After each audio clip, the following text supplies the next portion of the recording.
The widespread rainfall across the southwest culminated on Friday with the Trans-Canada Highway closed due to extensive flooding at the Saskatchewan-Alberta border.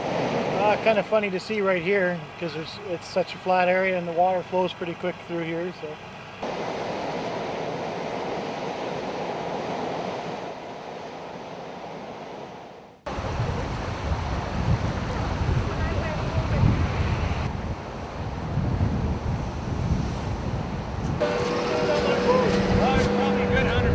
Well, this is where it looks like it's cresting over right here by the hospital, so a bunch of us are just trying to build it up here to stop it from going over the streets. It's receiving behind us, but if we can stop it from going down the side streets.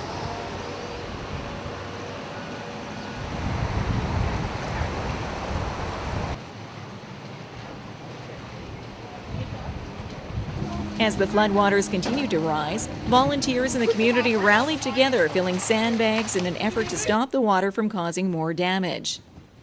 However, despite these efforts, the water continued to rise, flooding a number of neighborhoods. So what you're looking at here is actually a street. I know it's hard to tell, but essentially the entire thing is underwater. And pretty much everywhere you go, all you can hear is pumps pumping in the background. And this is essentially ground zero where the worst of the flooding is. I just came home and we knew the water was up on the 21 highway. I could see there was basically a lake a couple blocks over, and within 10 minutes it had already traveled probably a block. So came home and we started moving stuff up to high ground, and we just couldn't. Came so fast though. I mean, we just couldn't save everything. Very frustrating, but lots of people are in the same boat, I guess. We're not the only ones. Yeah, I was fighting back the tears for a little bit, but what can I do?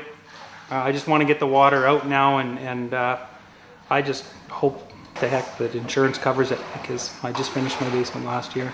Put a lot of work into it. It's frustrating.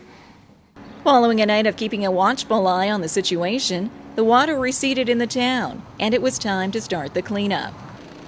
As water was being pumped out of the ditches, some pumps could be heard working overtime in many neighborhoods. Well, it's about 7.5 feet last night. We started pumping. We pumped for 3-4 hours and got it down for about 2 feet.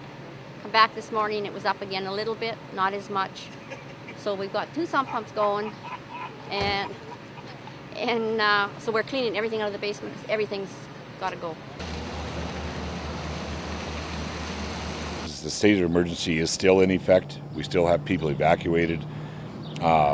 Some of the people are going to be evacuated yet, probably for another 2-3 days before they get power back, and that's due to electrical inspections and stuff on the transformers and whatnot.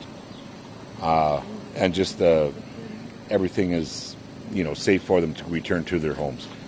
The situation in Maple Creek also attracted the attention of the provincial and federal government, as Premier Brad Wall, Minister Yoki Hugabear, and MP David Anderson, along with other dignitaries, toured the flooded neighborhoods of the town on Saturday. Just wanted to come and let folks know that the province is there for them. There are initiatives that are in place, and I hats off to the Member of Parliament, David Anderson. I phoned him this morning, and he managed to get here. He was trying to stuck between Medicine Hat and here, and David was here to also visit with the folks. We looked at the Highway 1 with the Minister of Highways, and it's just important to do that, send a message to these folks here. I talked also with Premier Stelmach this morning. We're going to work together on this with the federal government as well, because it's pretty large in scope, and the Premier of Alberta is obviously very interested in working with us on this. I've talked to people today that have lost so much stuff, memorabilia that can never be replaced, antiques that will never be replaced.